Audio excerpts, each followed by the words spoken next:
Hello dear student, third year statistics. पिछले video में हमने बात की थी test of significance for single mean. आज हम बात करेंगे टी टेस्ट की next application, t test for difference of means. दो माध्यों में सार्थकता परीक्षण। तो यहाँ पे मैं पहले आपको थोड़ा सा कन्वे कर दूँ। एक्चुअल में क्या होगी, दो पॉपुलेशन होगी और दोनों पॉपुलेशन का mean mu x mu y, उन दोनों पॉपुलेशन से हम सैंपल लेंगे।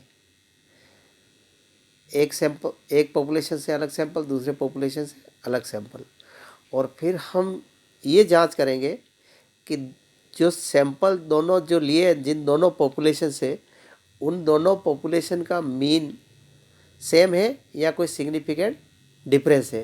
लेकिन जांच किसके बेसिस पे करेंगे? जो दोनों पॉपुलेशन से सैंपल लेंगे उन सैंपल के बेसिस पे, और पॉपुलेशन मीन के बारे में कंक्लूजन ड्रॉ करेंगे, whether there is significant difference or no difference. चलिएगा, t test for difference of means.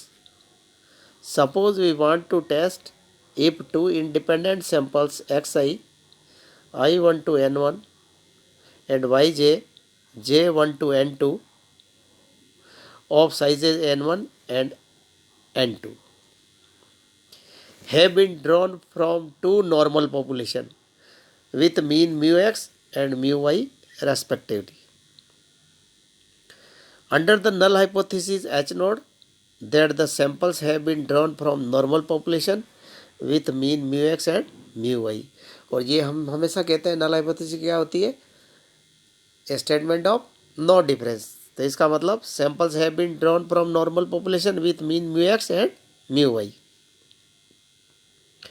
and under the assumptions that the population variance are equal, that is variance of x is equal to variance of y is equal to variance say. The test statistic t is equal to x bar minus y bar minus mu x minus mu y divided by s under root 1 upon n1 plus 1 upon n2. इसको मैं नाम दे रहा हूँ 1, where x bar is equal to summation xi upon n1, y bar is equal to summation yj upon n2, and s square is equal to 1 upon n1 plus n2 minus 2 summation i1 to n1 xi minus x bar का whole square plus summation j yj minus y bar का whole square is an unbiased estimate of the common population variance sigma square and follows student t distribution with n1 plus n2 minus 2 degree of freedom. तो this is test statistic, और x बार y बार mu x mu Y हम null hypothesis में कहेंगे no difference, और जो s है वो उसको मैंने s स्क्वायर के दिया है। तो ये अनबायस्ड एस्टिमेट है कॉमन पॉपुलेशन वेरिएंस का। तो इस टेस्ट स्टैटिस्टिक को हम प्रूव करेंगे। तो चलिएगा proof. Distribution of T defined in 1, मतलब इक्वेशन 1 में, इसको मैं नाम दे रहा हूँ इस तरह से, z is equal to x bar minus Y bar minus expected value x bar minus Y bar upon under root variance of x bar minus Y bar follows normal 0 1। ये हमारा स्टैंडर्ड नॉर्मल वेरिएट है। जैसे कि हम बात करते थे X bar minus E X bar upon standard error of x bar, और standard error of x bar क्या होता था? Root variance of x bar होता था। तो वहाँ पे सिंगल की बात होती थी या डिफरेंस की बात हो रही है। Now but expected X bar minus Y bar is equal to expected X bar minus expected Y bar is equal to mu X minus mu Y, and variance of x bar minus Y bar is equal to variance of x bar plus variance of Y bar. तो यहाँ पे एक चीज़ आप देखेंगे, जब expectation की बात कर रहा हूँ तो बीच में माइनस आ रहा है, जब वेरियंस की बात कर रहा हूँ तो यहाँ पे प्लस आ रहा है। तो इसका reason, since covariance term vanishes since samples are independent. और ये हमने फर्स्ट में पढ़ा था, आपको ध्यान हो, variance of x bar plus minus Y bar is equal to होता था A square variance of x bar plus B square variance of Y bar plus minus twice A B covariance X Y. तो यहाँ पे को variance क्या हो जाएगा, term zero हो जाएगी, क्योंकि सैंपल क्या है, इंडिपेंडेंट है। तो क्या बचेगा, variance of x bar plus variance of Y bar ही बचेगा, इसलिए वेरिएबिलिटी कम नहीं होती है। Also variance of x bar minus y bar is equal to variance of x upon n1 plus variance of y upon n2।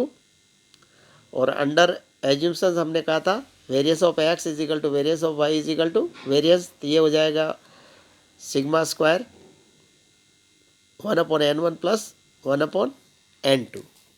Now let chi square, और chi square क्या होता है, sum of square of standard normal variate होता है।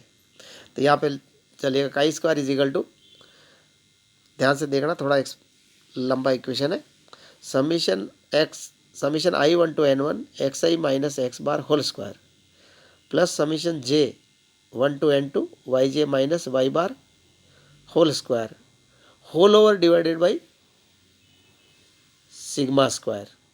इसको मैं नाम दे दिया स्टार, और सिग्मा स्क्वायर को मैं डिनोमिनेटर में ले आया, और कांस्टेंट है आउटसाइड आ जाएगा समीशन से, तो मैंने नोमरेटर समीशन एक्स आई minus x bar whole square upon variance plus summation Y जे minus Y bar upon variance sigma square.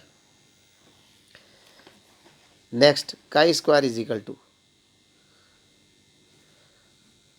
n1 small s x square upon sigma square plus n2 small s Y square upon sigma square. ऐसा क्यों हो गया, since हमने पढ़ा था sample variance क्या होता था 1/n समीशन एक्स आई माइनस एक्स बार का होल स्क्वायर। इसको मैं क्रॉस मल्टीप्लाई करूंगा तो समीशन एक्स आई minus x bar whole square की जगह क्या हो जाएगा, एन एस स्क्वायर हो जाएगा। तो यहाँ पे दो अलग अलग सैंपल है, एक n1 साइज का एक n2 साइज का है। तो मैं अगर पहले सैंपल की बात करूंगा तो ये हो जाएगा S x square 1/n1 summation x आई minus x bar, cross multiply करूंगा तो नोमरेटर क्या हो जाएगा n1 एस एक्स स्क्वायर, दूसरे में क्या हो जाएगा n2 एस वाई स्क्वायर, और ये इसलिए हुआ है। Next now n1 S x square upon variance and n2 S Y square upon variance are independent का square variate with n1 minus 1 and n2 minus 1 degree of freedom respectively. अब हम chi square की एक property पढ़ी थी second year में, additive property. By the additive property of chi square defined in star is a chi square variate with n1 minus 1 plus n2 minus 1 that is n1 plus n2 minus 2 degree of freedom. ये chi square distribution की property होती है। तो उस property से ये क्या हो जाएगा, डिग्री ऑफ फ्रीडम ऐड हो गई n1 plus n2 minus 2 degree of freedom.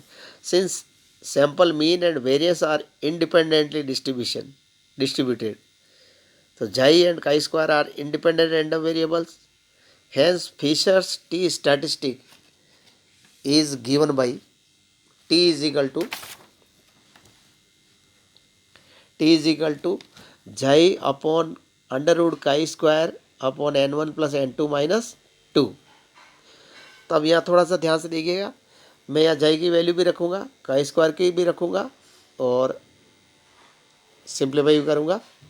तो X bar minus Y bar minus mu X minus mu Y ये आउटसाइड ही रहेगा upon under root variance sigma square 1/n1 plus 1/n2, और under root के अंदर chi square upon n1 plus n2 minus 2 है, तो मैंने n1 प्लस n2 माइनस 2 को बाहर ले लिया है, और काई स्क्वायर की जो इक्वेशन थी वो रख दी, summation x I minus x bar whole square summation Y J minus Y bar whole square divided by variance, और जो अंडर रूट था मैंने उसको पावर को 1/2 कर दिया होल ओवर पावर।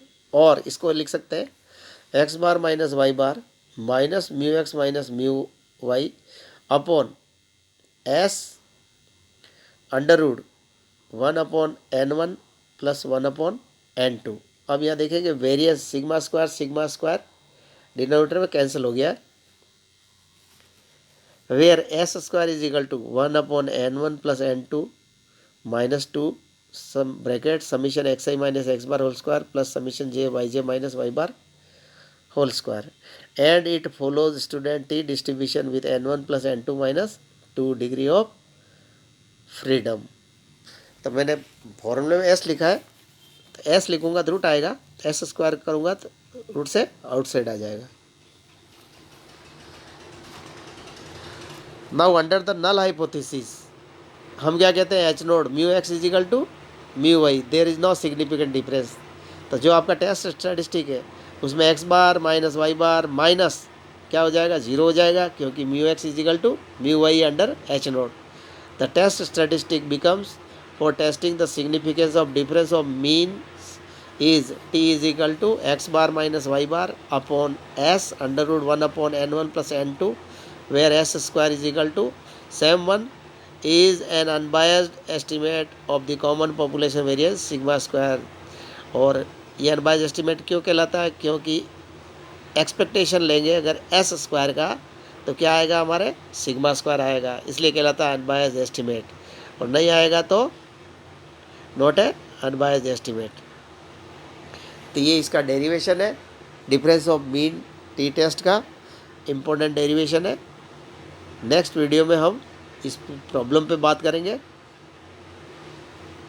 बाकी तब तक आप पढ़ते रहिएगा। Thank you.